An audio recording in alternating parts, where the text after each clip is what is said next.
জুলাই সনদ ও গণভোট নিয়ে বিএনপি কি চায় সব ফাঁস হয়ে যাচ্ছে, ফাঁস হয়ে গিয়েছে। আমি ফাঁস করে দিচ্ছি। এখন আপনি অবাক হবেন যে বিএনপি কি চায়, এবং এর ভিত্তিতে স্পষ্ট করে বলতে চাই জুলাই শক্তি, জুলাই পক্ষের শক্তিকে জরুরি ভিত্তিতে বিএনপির বিরুদ্ধে আপনি জেগে উঠুন। বিএনপির বিরুদ্ধে জরুরি কর্মসূচি দিন, বিএনপির বিরুদ্ধে জরুরি পদক্ষেপ নিন। বিএনপিকে উপেক্ষা করুন, নইলে সবার কপালে বিপদ আছে। কি সেটা? দর্শক, বিএনপি কি চায় সহজ হিসাব দেখেন। বিএনপি যে গণভোট চায় না এটা স্পষ্ট। যেমন প্রথমে দীর্ঘদিন বলতো যে গণভোট এটা জাতীয় নির্বাচন বানচাল করার পায়তারা, গণভোট মানি না। এরপরে একটা পর্যায়ে এসে তারা বললো যে ঠিক আছে গণভোট মানি। কিন্তু তার কিছুদিন পরে আবার আমির খসরু মাহমুদ চৌধুরী বললো যে গণভোট সংবিধানে নাই। আমির খসরু মাহমুদ চৌধুরী, ইশরাক সবাই বললো এই সংবিধানে, এমনকি সালাউদ্দিনে বললো এই সংবিধানে গণভোট নাই, অতএব গণভোট হওয়ার চান্স নাই। 142 অনুচ্ছেদ তো নাই, ওটা 2011 সাল 10 সাল পর্যন্ত ছিল। তারপর তো হাসিনা আপা উঠিয়ে দিয়েছে, বিএনপির আপা। এই জায়গায় গণভোটের কোনো সুযোগ নেই। আবার বলছে যে গণভোট যদি হয় সেটা জাতীয় নির্বাচনে দিন। এর মানে আসলে ইন রিয়ালিটি বিএনপি গণভোট চায় না। আবার গণভোট হয় হ্যাঁ এবং না, সেখানে নোট অফ ডিসেন্ট বহাল রেখে কোনো গণভোট হওয়ার কোনো সুযোগই নেই। আচ্ছা, আপনি কিভাবে হ্যাঁ না প্রশ্নটা দিবেন? আর নোট অফ ডিসেন্ট বাদ দিলে তাহলে তো সংবিধান সংস্কার রিলেটেড কিছুই থাকে না। 48টা প্রস্তাবনার মধ্যে 42টা নোট অফ ডিসেন্ট, আর বিএনপি রাজি কিসে? রাষ্ট্রভাষা বাংলায়। এটার জন্য তার গণভোট লাগে না। তাহলে গণভোট আপনি দিবেন কি জন্য? সংবিধান রিলেটেড সংস্কার এই বিষয় সলভ না করা গেলে আপনি গণভোট দিবেন কেন? তাহলে গণভোট দেওয়ার কোনো প্রয়োজন আছে? এমনি অন্যান্য সংস্কার ওটা তো রাষ্ট্রপতির অর্ডিন্যান্সই হয়। তাহলে বোঝা যায় যে নোট অফ ডিসেন্টের আড়ালে বিএনপি একদম পুরো জুলাই সনদ আটকে দিতে চায়, আর গণভোট তারা চায় না। আর গণভোট যদি হয়ও জাতীয় নির্বাচনের দিন, যার অর্থ হচ্ছে জাতীয় নির্বাচন হয়ে গেলে পরবর্তী পার্লামেন্ট বসলে তখন পার্লামেন্ট বলবে, পার্লামেন্ট গণভোটের বিষয়ে সিদ্ধান্ত নেবে যে গণভোট এটা কি বাতিল হবে না ফলাফল বাস্তবায়ন হবে। এর মানে জাতীয় নির্বাচনের দিন গণভোটের অর্থ হচ্ছে, গণভোট চাওয়ার অর্থ হচ্ছে যে গণভোট তারা চায় না, বা ওটা গণভোট হলো এটা অকার্যকর করে দিবে পার্লামেন্ট, যদি বিএনপি ক্ষমতায় যেতে পারে। আর বিএনপি ক্ষমতায় যেতে পারবে এই একটা মিনিমাম আশা থেকে এটা বলছে। আর নোট অফ ডিসেন্ট এটা বজায় রাখা মানে কোনো জুলাই সনদ টন কিচ্ছু না। নোট অফ ডিসেন্ট ধরে রাখলে জুলাই সনদের 4 আনার দাম নেই। তাহলে কি পাবেন জুলাই সনদ থেকে? রাষ্ট্রভাষা বাংলা পাবেন, আর কিছু পাবেন না, কোনো সংস্কার পাবেন না। এইটা হচ্ছে জুলাই সনদ এবং গণভোট বিষয়ে বিএনপির অবস্থান। বিএনপি এটা কেন চায় দর্শক? এটা হচ্ছে আসল আলোচনা।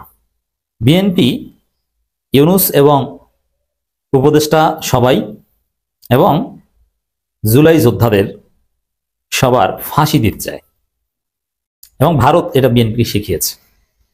এখন ফাঁসি দিতে চায়, আসলে কি ফাঁসি দিতে চায় না, ফাঁসির ভয় দেখিয়ে 111 টাইপের একটা সমঝোতা করে বিএনপি ভোট কারচুপি করে ক্ষমতা আসতে চায়। যেহেতু বৈধ ভোটে ক্ষমতা আসার কোনো সুযোগ সম্ভাবনা এখন আর বিএনপি নেই, কারণ জনমত বিএনপির বিরুদ্ধে অ্যাবসলিউটলি চলে গিয়েছে। এ কারণে বিএনপির এখন রাজনীতি হচ্ছে প্রথমে সরকার এবং জুলাই বিপ্লবীদের ফাঁসির গ্রাউন্ড তৈরি করা, যে এখন যে অবস্থা তোমাদের ফাঁসি নিশ্চিত, অর্থাৎ ফাঁসির দড়িতে ঝুলবা না আমাদের ক্ষমতা এনে দেবা, তা আমাদের ক্ষমতা এনে দাও, নইলে কিন্তু ফাঁসির দড়িতে ঝুলবা। এটা হচ্ছে এখন বিএনপির ধান্দা। এইটাই হচ্ছে একমাত্র বিএনপির রাজনীতি। রহস্য ফাঁস করতে পেরেছি কিভাবে? যেমন হাসিনার সংবিধান অনুযায়ী পৃথিবী উল্টে গেলেও এই সরকারের বৈধতা আপনি দিতে পারেন না, আর অবৈধভাবে রাষ্ট্র ক্ষমতা দখলকারী শাস্তি হচ্ছে ফাঁসি। এবং জুলাই বিপ্লবের কোনো আইনি ভিত্তি নেই। আর জুলাই বিপ্লব যা করেছে যারা নেতৃবৃন্দ, আপনি যদি হাসিনার সংবিধান এবং আইনের ভিত্তিতে ধরেন, জুলাই বিপ্লবকে সংবিধানের ঊর্ধ্বে স্থান না দিলে প্রচলিত সংবিধান, যেটাকে বিএনপি দলিল হিসেবে ধরছে, চুপ্পুর সংবিধান, ভারতের সংবিধান, হাসিনার সংবিধান, মুজিববাদী সংবিধান, ওই অনুযায়ী সব বিপ্লবীদের ফাঁসি নিশ্চিত। কারণ এই বিপ্লবটা হয়েছে কারাগারে হামলার মাধ্যমে, এই বিপ্লবটা হয়েছে মেট্রো রেল ভাঙচুরের মাধ্যমে, বিটিভি ভবনে আগুন দেওয়ার মাধ্যমে, সেতু ভবন পুড়িয়ে দেওয়ার মাধ্যমে, পুলিশ হত্যার মাধ্যমে, থানায় আগুন দেওয়ার মাধ্যমে, পুলিশকে মেরে ফ্লাইওভারের সাথে ঝুলিয়ে রাখার মাধ্যমে। তো এগুলোর সবকিছু শাস্তি হচ্ছে নিশ্চিত মৃত্যুদণ্ড, এবং এগুলোর মাধ্যমে রাষ্ট্র ক্ষমতা দখল করা হয়েছে। রাষ্ট্র ক্ষমতা কোনো সংবিধান অনুযায়ী দখল করা হয়নি। এটা এই সংবিধান অনুযায়ী অবৈধভাবে ইউনূস রাষ্ট্র ক্ষমতা দখল করেছে, এ বিষয়ে কোনো সন্দেহ সংশয় নেই। এটা বুঝতে হলে আপনাকে শিশির মনির হওয়া লাগবে না, সোলাইমান অ্যানালাইসিস হওয়া লাগবে না, এটা কমন সেন্স দিয়ে বোঝা যায়। যেমন বলছে যে আপিল বিভাগের রেফারেন্সে এই সরকার গঠিত হয়েছে। এখন আপিল বিভাগের রেফারেন্স বিশেষ পরিস্থিতিতে, এখন প্রধানমন্ত্রী পদত্যাগ করেছে এর প্রমাণ কেউ দেখাতে পারে না। পদত্যাগ রাষ্ট্রপতি নিজে বলেছেন মানব জমিনের সম্পাদক মতিউর রহমান কাছে কোনো পদত্যাগপত্র আমার কাছে নাই।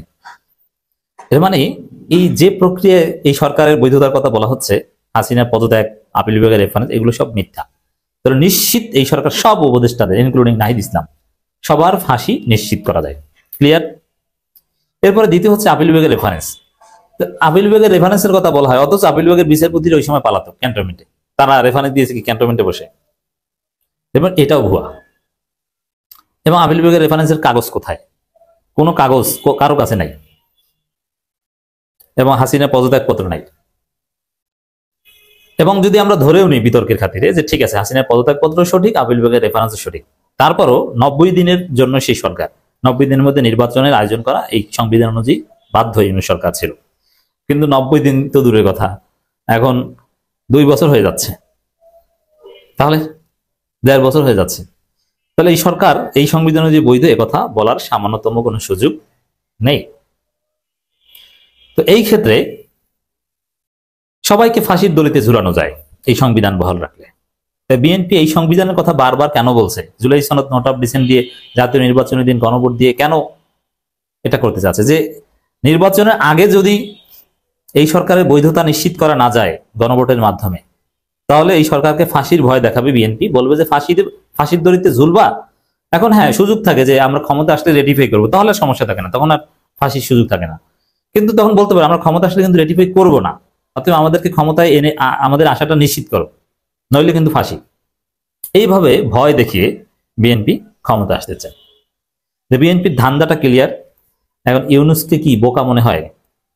এই সরকারের অনেক উপদেষ্টা অলরেডি বিএনপির সাথে আপোষ করে ফেলেছেন, তারা এই ফাঁসির ভয়ে বিএনপির ক্ষমতায় এনে দিতে রাজি হয়েছে, কিন্তু ইউনূস এখনো রাজি না।